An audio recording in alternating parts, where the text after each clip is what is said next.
This video is going to be my reaction to the Ravens' 33-19 win over the 49ers in Week 16.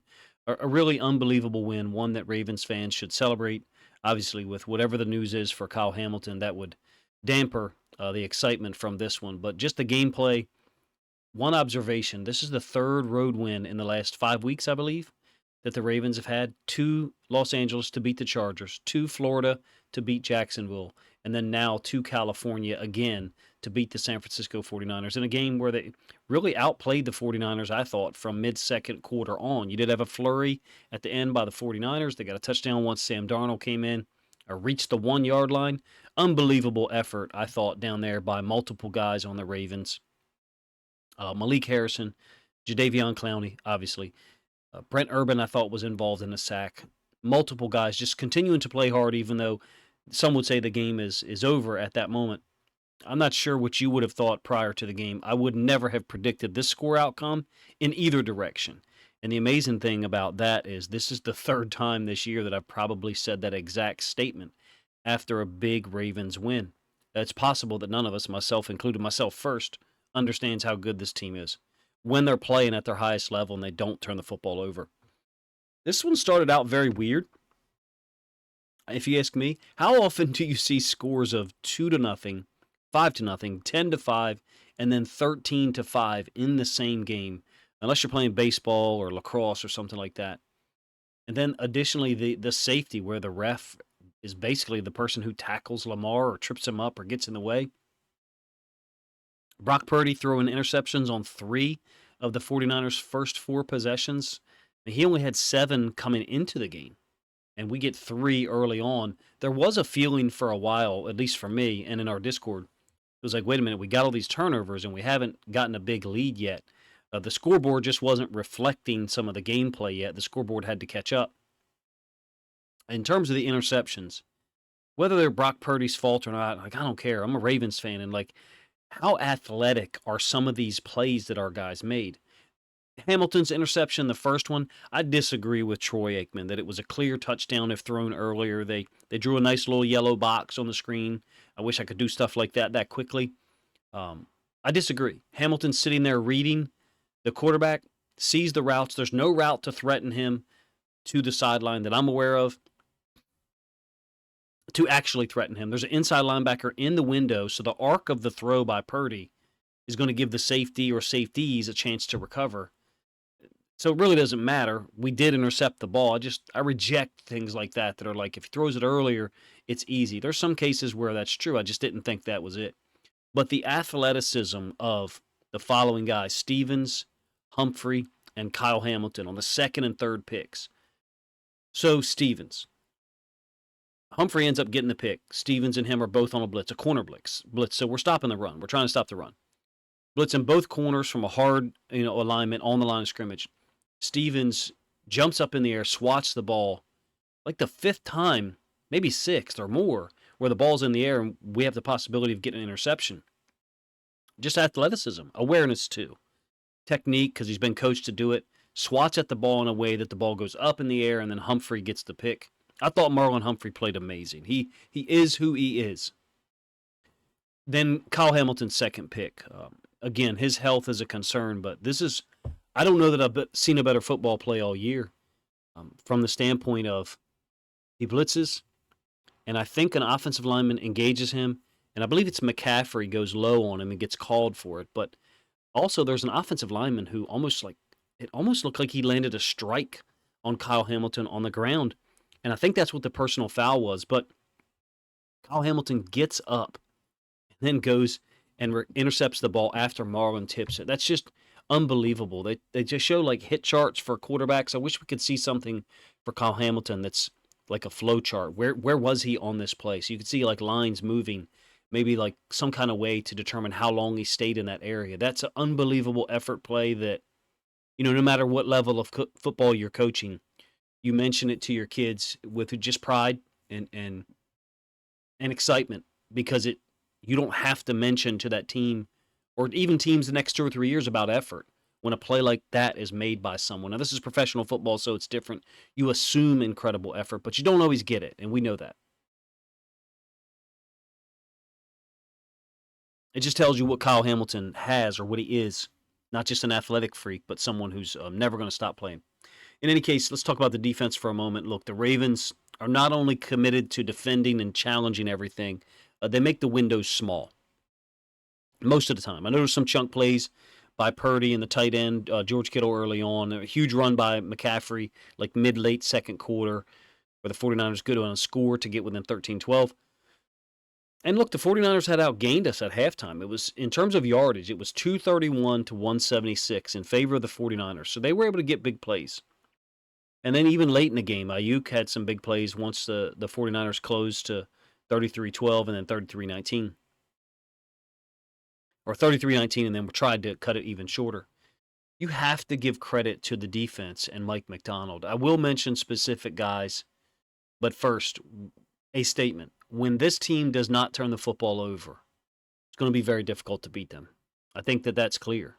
You look at the games that we've played this year, we did have a turnover last week against Jacksonville, but when we have not turned the football over, this team is extremely difficult to beat, barring other injuries. At this point, we have lost a significant number of talent. Ronnie Stanley is clearly playing hurt, or so that's why they're rotating guys. They're trying to limit the possibility of some of those guys getting injured further, number one. And number two, I'm talking about the tackles. Number two, if they do get hurt, then now they've got a guy ready to step in and play who's been playing. It's genius on our coaching staff's part. But we don't turn the football over, and we play the type of defense that they're capable of playing. I'm not talking about tonight getting 5 interceptions. It's going to be extremely hard to knock this team out of the playoffs, or anyone, including the Miami Dolphins. They walked in tonight and beat. That's a healthy 49ers team. I mean, Eric Armstead, the D tackle, was out. Their slot wide receiver, Juwan Jennings, was out. A backup running back, Elijah Mitchell, who I think is a very good player. That's a healthy team. We're missing Mark Andrews, J.K. Dobbins, Keaton Mitchell. That was a healthy team. That team was similarly healthy to us. And the Ravens scored at one point on 7 consecutive possessions. Kind of unbelievable, if you ask me. Do want to talk a little bit about the safety. The hurry-up situations I do not feel like have been consistently positive for us, nor have they been consistently negative. I feel like it's like a home run or strikeout type thing. We're either going to hit a home run on a hurry-up or we're going to strike out. In this case, we struck out. I thought we got a first down. That was our second possession. We punted on opening possession. Second possession seems like an obvious overreach by Monken. We get a first down, go hurry up, empty, I believe. And look, Lamar doesn't make a good decision either, perhaps. But I don't like the play call. That early in the game, it seems like we overcomplicate things. Unless we're a hurry up team. I mean, if you want to be a hurry up team, like I was a Buffalo Bills fan growing up under the K gun. You want to be a hurry up team? Be a hurry up team. I don't think that's who we are. I just don't.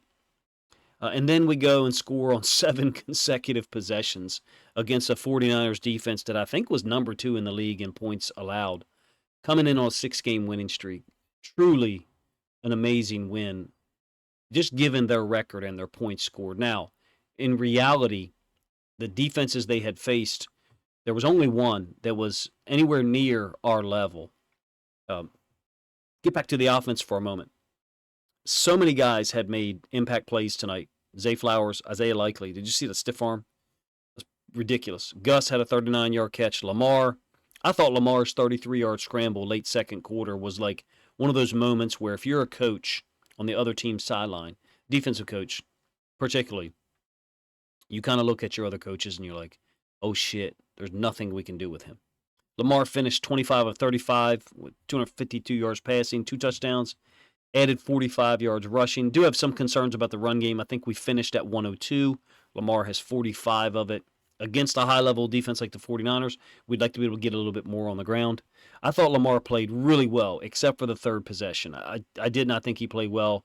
I believe it was third possession. He had a misread on the option and then 2 inaccurate throws. Perhaps it was the fourth or fifth possession, but it couldn't have been the third or fourth, because I'm going to talk about those in a minute when we scored, so my apologies. But thereafter, ridiculous.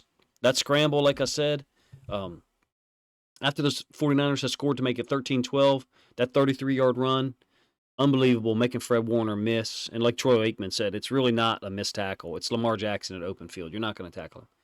To me, it looks like Lamar still has a gear that he can turn on at times. We haven't seen it a lot, but that play right there was a gear. I think it was 3rd and 16.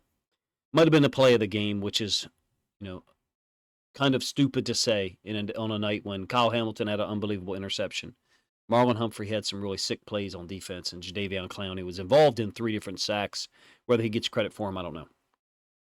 But check this out.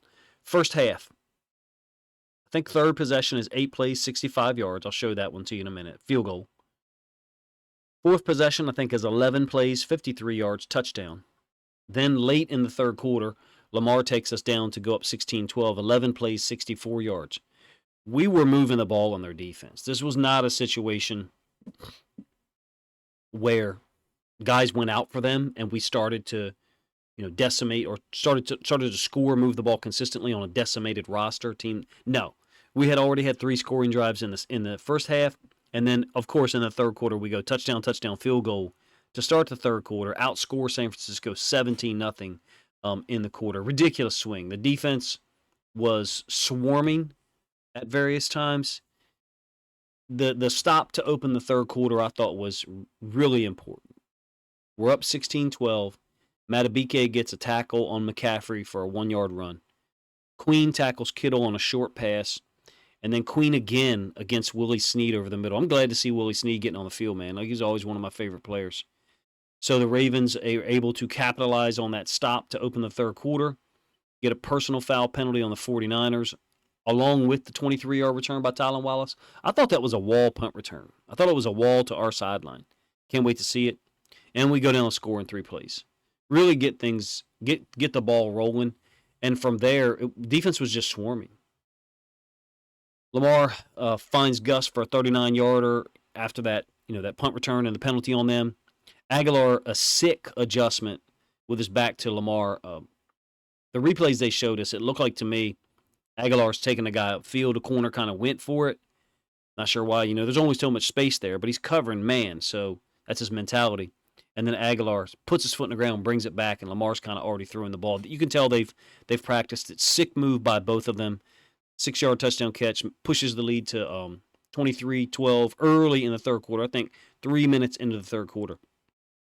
Getting back to the offense for a moment, I do want to talk about, I misspoke earlier and said Lamar had a misread on third possession. It must have been a different possession, so maybe it was the second one. But this is the third possession where we go down. We're down 5-0.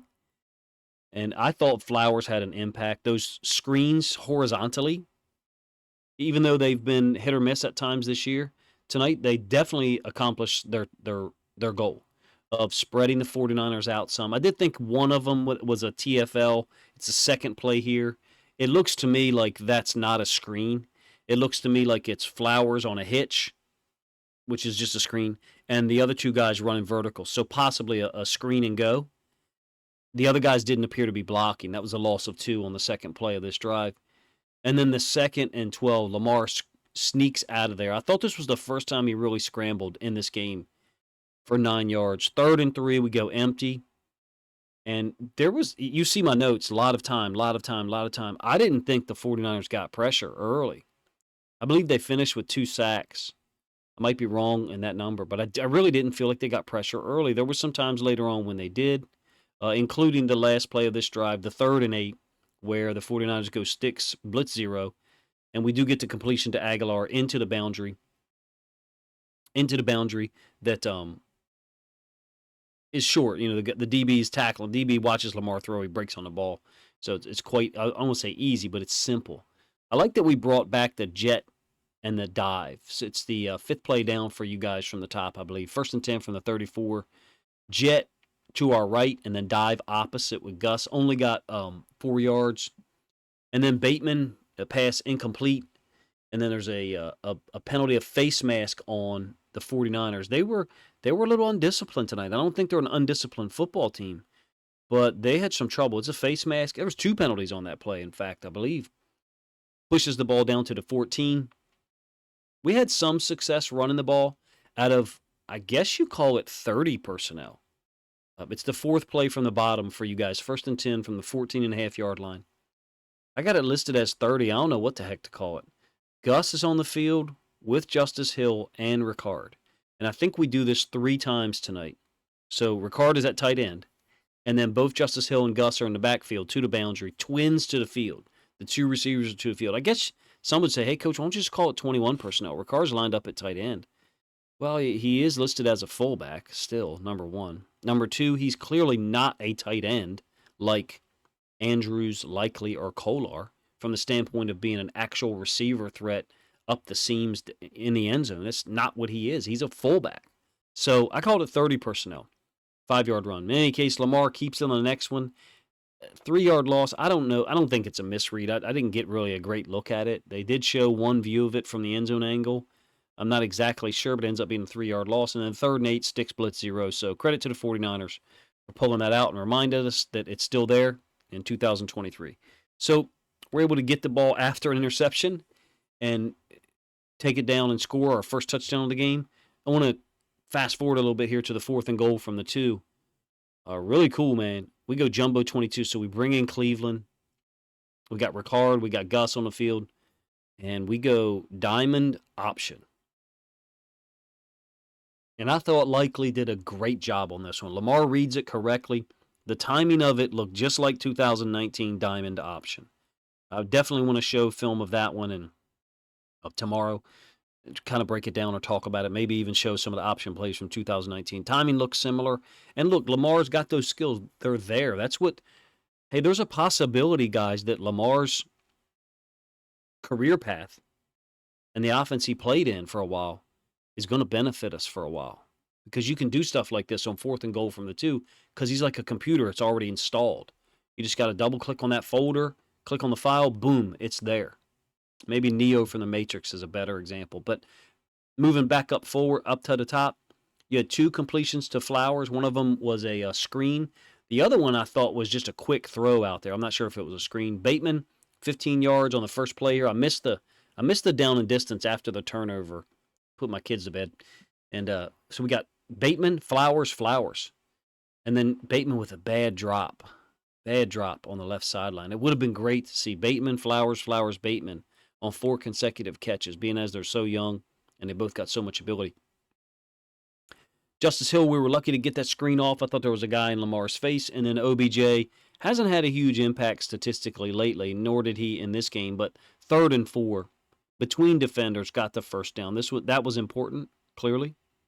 I would have liked some of these situations for us to get the ball to Gus more later in the game when we're down there at the 2. We end up with a completion to Likely that gets us close. Credit to Harbaugh. You got to be who you are, right? And he is. He went forward on 4th and goal from the 2. We punched it in to make it 10-5 in the second quarter, I believe. So, again, credit to him.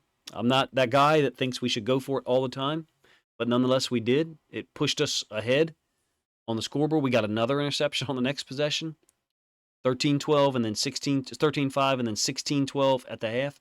I do want to talk about Queen's insane interception in the 3rd quarter. Trent Williams is obviously still on the field at that point because he's the guy who stripped or nearly stripped Patrick Queen. First of all, I was impressed with Queen's tenacity and refusal to go down. I thought he was going to power into the end zone. We do have to protect the football better. If we get the ball on a turnover, that's the first thing you have to do is you got to protect the ball. But he was given an insane effort. I thought the review was clear nonetheless that he had the ball. Amazing play by him. And then one of the most impressive offensive play calls of the season for me. So Queen's interception, I think, is the 4th one because Marcus Williams has the 5th one. At this point, it's tough to remember. That's a blessing, right? When your defense has forced so many turnovers or interceptions that you don't remember the order or remember how many guys had. Queen's the 4th interception of the game, 3rd quarter, and we get a 1st and goal from the 49ers 9-yard line. Brilliant stuff from Monken and Lamar. Unbalanced, trips A. So to our left, we've got guard and then a tight end. I think it was Kolar. To our right, we go guard, tackle, and then there's Likely outside the tackle. And then Stanley is now over as the 4th guy in a 4-man surface. Guard, tackle, tight end, tackle. 4-man surface. Back is on that side, hence the term A. Lamar fakes the pin-pull pitch to him, and the 49ers, there had to have been some kind of reaction from it because Lamar immediately hit Flowers, you could tell that that's exactly the design of the play, was to get someone open in the end zone, probably Flowers. So beautiful stuff, if you ask me. Hits Flowers in the end zone. The lead stretched from 23-12 to 30-12. Really, game is pretty much over at that point. I know I skipped from the first half, talking about our drive, to that one. There's no drive on a one-play drive, 9-yard touchdown pass from Lamar to Flowers. Credit to our defense for putting us in that situation, but I just feel like I have to give credit to Monk and Lamar. The execution of it from a Lamar standpoint, but the willingness and the recognition by Todd Monken. Hey, this is an opportunity for us to use our own tendency, our pattern. We use pin pull pitch a lot. We've been using it. I feel like the NFL has adopted it or stolen it from the Ravens because you see it a lot more now. But he used that tendency to basically give the 49ers some bait. Hey, here you go. This pin pull pitch. Nope. We're going to hit you up the seam with Flowers. 30-12. Look, the 49ers scored once more with a little over 6 minutes left. They did have the ball at the 1. I'm not going to lie. I was nervous. But, first of all, Malik Harrison, the play. Clowney and I think Urban get credit for the sack on the second down. No doubt. And they should. But Malik Harrison, play action from first and goal from the 1. He does a great job. Malik Harrison's been playing very well this year. Doesn't have the sacks of those other guys, but that's a guy who's playing well. And he deserves credit. He deserves some recognition for that. Not from, other people, but from us, people who watch the game and hopefully take it seriously. That set the tone for that drive because the second down play, was a run concept. We stuffed McCaffrey. Third down was the sack. I misspoke a moment ago by, I think it was Clowney and Urban. Maybe Clowney actually doesn't get the credit for the sack. I don't know, the defensive stats are flowing there. So sometimes teams go back, the NFL goes back and they change statistical designations because you can get things wrong live time. Marlon Humphrey, when I said he is who he is, it's kind of weird to see the energy from certain people in a Ravens fan base towards Marlon Humphrey, particularly when he makes a bad play one game, or like George Pickens beats him deep, or he came back early, clearly, I think, to play. It's 2 weeks in a row of great football from Marlon Humphrey. Fantastic football. Not good, not very good. Great football. Not just because of the interception. Yeah, you want him to finish the tackle on Deebo Samuel. First of all, how many corners in the NFL go high on Deebo Samuel and expect to make the tackle? He does. He thinks he's going to knock him down. He didn't. But he wasn't hurt either. I was expecting, okay, it's a corner. And they showed Marlon after the play. He was like, okay. He just lined back up and played the next snap. I thought he played brilliant. Kyle Hamilton, hopefully he's okay. If we don't have Kyle Hamilton, we're not the same defense. That's just clear. It's more, I would say it's somewhat comparable to Keaton Mitchell. The only difference is Keaton Mitchell's not on the field on every snap. Keaton Mitchell doesn't affect run and pass plays and run and pass plays by other people. Kyle Hamilton affects everything. He just does.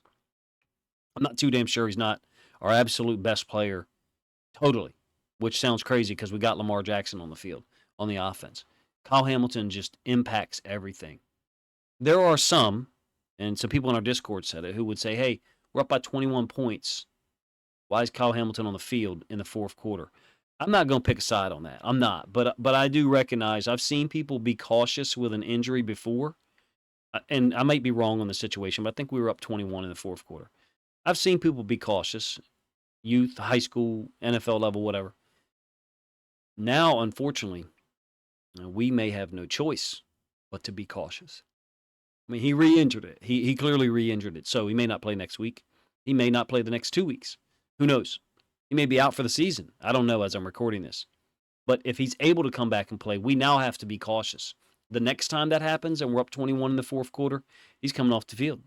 If he's got a brace on and he's re-injured, he's too important. The following guys, just utter chaos tonight. Clowney, Van Noy, Matabike, Travis Jones. Travis Jones hurt his right arm. I think it was right arm. Came off dragging it and then used that same arm, I thought, to make a tackle on McCaffrey later on in the game. He was a bull. Just a real bull. Like I said, I thought Trent Williams played 2.5 quarters, if not the entire third quarter. So 45 minutes of the game. They were down 30-12. It's not like, injuries accumulated in the second quarter and they were getting their ass kicked already. And that's a really good football team. I don't mean it in a disrespectful way. That's just a reality. They were not winning. And they really didn't show signs of life. after that drive by McCaffrey, a drive where McCaffrey had the big run. I thought Marcus Williams played well, other than the first coverage against Kittle that gave up a big play. I think 53 yards. Geno Stone came in and looked. Those two looked good. Must have been in good coverage relationship, because there was a lot of plays where the 49ers quarterbacks, Darnold included, worked to like their third read or their second. Maybe they had to work off their first one in a way that didn't look like they were processing things smoothly. That's that Mike McDonald gauntlet. It's fun to watch. This is now the third or fourth or fifth time we've been able to watch it this year. I don't know when the first one was. Maybe Cleveland week 4 was one. First half, Tennessee on the road in London was another. First half against the Steelers the week before. Definitely home against the Lions. Home against the Seahawks. There was a period of time against the Chargers. I feel like they were put in that, gauntlet or whatever you want to call it. Basically, you're unable to get anything done. You're totally locked up. There was a period of time where that was the reality for the 49ers tonight to start the third quarter. They didn't get anything done offensively. We were very physical. McCaffrey had an impact. He had a lot of yards, but he took some shots. And so did guys over the middle on some of their completed passes. Deebo Samuel had a drop on a 4th and 7. Someone else, I think, had a drop. Other than that, it's not like there was a whole lot of opportunities for them that they didn't take advantage of. When they were open, they made catches, and in some cases, they got big yards. As you can see, they ended up with more total yards than we did, 430. At this point, I'm not sure how you could even have a conversation with people who don't see what the Ravens are capable of. In terms of when they're playing well, this is what they're capable of.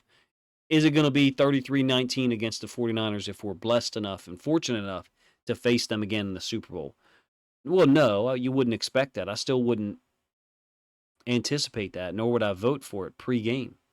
Having said that, if the Ravens don't turn the football over and they swarm on defense the way we saw tonight, this is what's capable of happening to any team. That includes the Dolphins.